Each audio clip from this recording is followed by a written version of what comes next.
Auzubillahiminash-shaytanir-rajeem. Bismillahir-rahmanir-rahim. Welcome back, dear students, at Punjab Group of Colleges, Narowal. Here to represent the next topic named as polymerization. Previous lecture में बच्चों हमने alkenes के reactions पढ़े थे।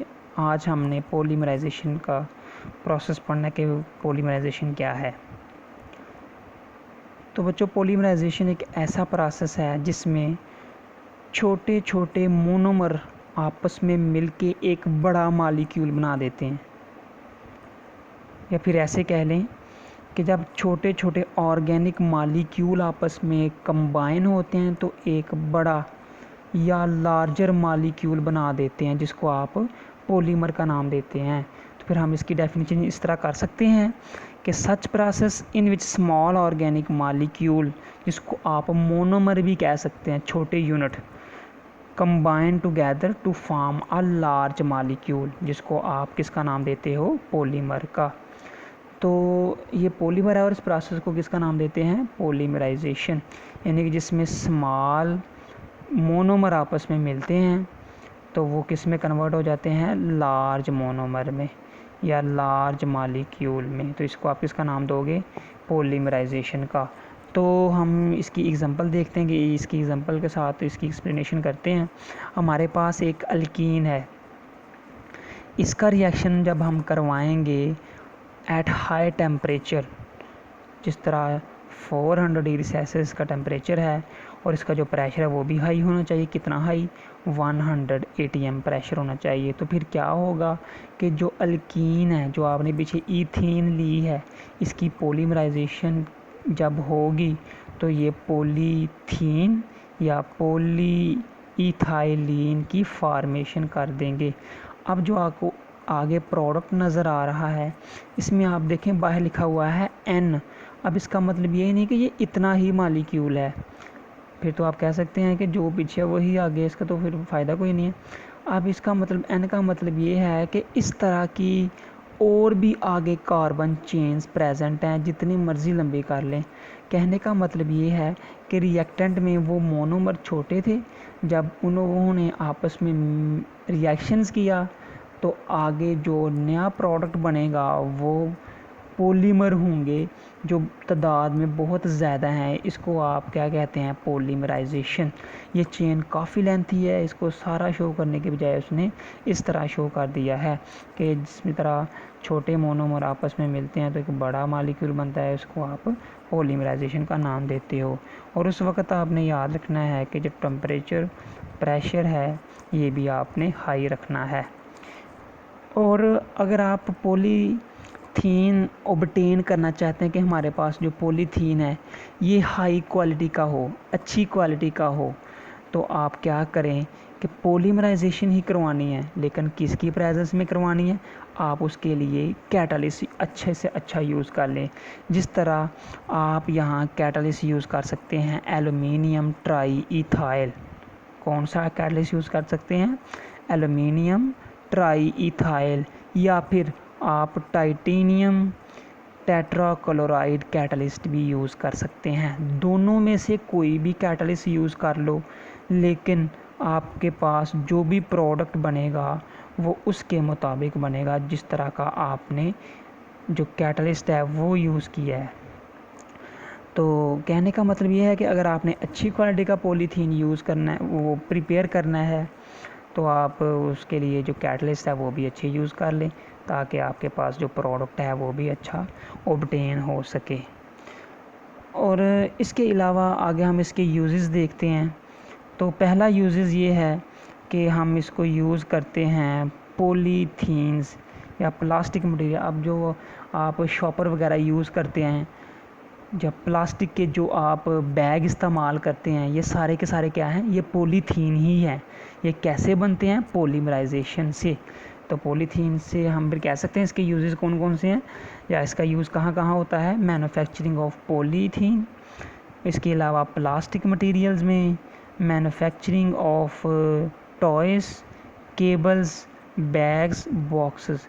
ये सारी चीज़ें जो प्लास्टिक वगैरह की चीज़ें हैं वो सारी की सारी इस प्रोसेस के थ्रू पॉलीमराइजेशन या पॉलीमराइजेशन के प्रोसेस के थ्रू प्रिपेयर की जाती हैं। तो ये किससे बनाई जाती हैं? ईथीन से। उसके बाद इसका जो दूसरा इस्तेमाल है या फिर इसका जो दूसरा इसकी दूसरी इम्पोर्टेंस है, जो उसका दूसरा काम है, वो क्या है? Ripening of fruit.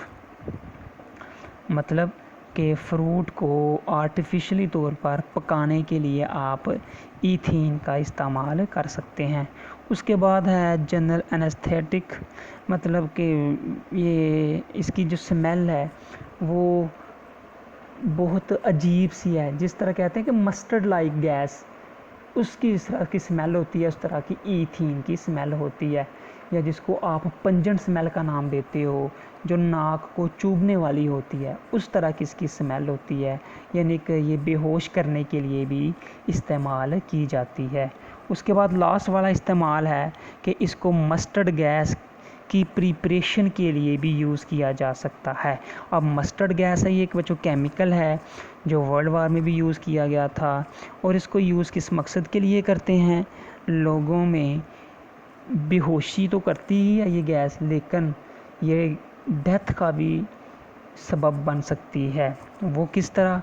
इसको मस्टर्ड गैस इसलिए कहा गया है कि इसकी जो स्मेल है, इसका जो ऑर्डर है, वो मस्टर्ड लाइक है। ये एक प्लांट भी है, मस्टर्ड प्लांट, जिसकी स्मेल ना बहुत पंजेंट है। या इसको आप मस्टर्ड गैस का दूसरा नाम आप सल्फ़र मस्टर्ड गैस भी कह सकते हैं। क्यों? क्योंकि इसके अंदर सल्फ़र भी प्रेजेंट होती है।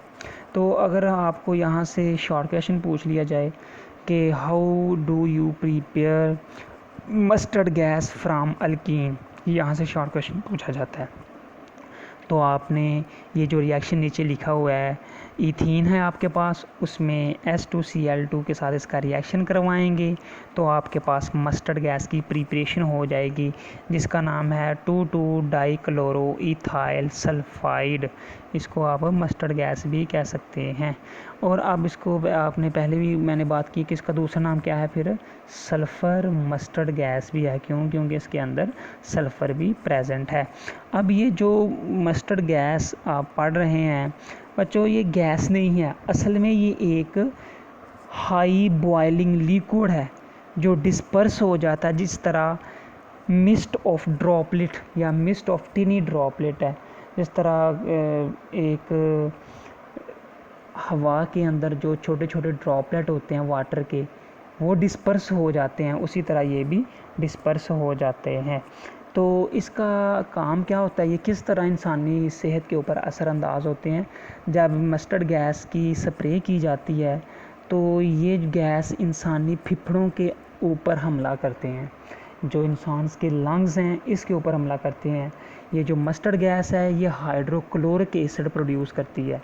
हाइड्रोक्लोरिक एसिड जब प्रोड्यूस होगा तो वो आपके लंग्स में जाएगा, तो जिसकी वजह से उस लंग्स के ऊपर ब्लिस्टर्स बनना शुरू हो जाएंगे। ब्लिस्टर्स कहते हैं छोटे छोटे जो दाग धब्बे नहीं बनते, धब्बे बनते हैं, उसको आप ब्लिस्टर का नाम, जिसको आप छाले भी कह सकते हैं। जिस तरह जिस्म के ऊपर छाले बनना शुरू हो जाते हैं, उसी तरह ये ब्लिस्टर्स हैं कि जब इसको आप यूज़ करते हैं तो ये, या इसको कोई आपका एनिमी यूज़ करता है, जब आपकी बॉडी में ये एंटर हो जाते हैं या आप इसको इनहेल कर जाते हैं तो आपके लंग्स के ऊपर ये अटैक करता है, जिसकी वजह से सफोकेशन होगी। सफोकेशन जब होगी तो वो दम घुटेगा, यानी कि इंसान सूटेबल या कंफर्टेबल नहीं फील करेगा, जिसकी वजह से उसकी डेथ भी हो सकती है। उसके बाद लास्ट वाला इसका जो यूज़ है वो ये है कि इसको आप उसके तौर पे भी यूज़ किया जा सकता है, जिसको आप स्टार्टिंग मटेरियल कहते हैं। यानी कि इसको किस मकसद के लिए यूज़ करते हो? स्टार्टिंग मटेरियल के तौर पे भी इसको यूज़ किया जा सकता है। और इसको स्टार्टिंग मटेरियल से मतलब क्या है कि कोई चीज़ आपने बनानी है, उसके लिए जो चीज़ें रिक्वायर्ड हैं उसे आप किसका नाम दे देते हो? स्टार्टिंग सब्सटेंसेस का या स्टार्टिंग मटेरियल का। और इसमें आप ग्लाइकोल्स वगैरह या इथाइल हैलाइड या इथाइल अल्कोहल वगैरह की प्रिपरेशन के लिए भी आप इथीन को यूज़ कर सकते हैं एज आ स्टार्टिंग मटेरियल। तो यहाँ से बहुत इंपॉर्टेंट शॉर्ट क्वेश्चन पूछा जाता है ये मस्टर्ड गैस वाला, कि आप इसको किस तरह प्रिपेयर कर सकते हैं या इसको किस तरह डिफ़ाइन कर सकते हैं, इसके बारे में आप क्या जानते हैं। तो ये आप लोगों ने अच्छी तरह से याद करना। 2 नंबर का शॉर्ट क्वेश्चन आता है। आज का हमारा टॉपिक है वो कंप्लीट हुआ, इसके साथ साथ अल्कीन वाला पोर्शन भी कंप्लीट हुआ। अब नेक्स्ट हमारा जो टॉपिक होगा वो अल्काइन के बारे में होगा। And I really wish people get something from here and thank you for this time.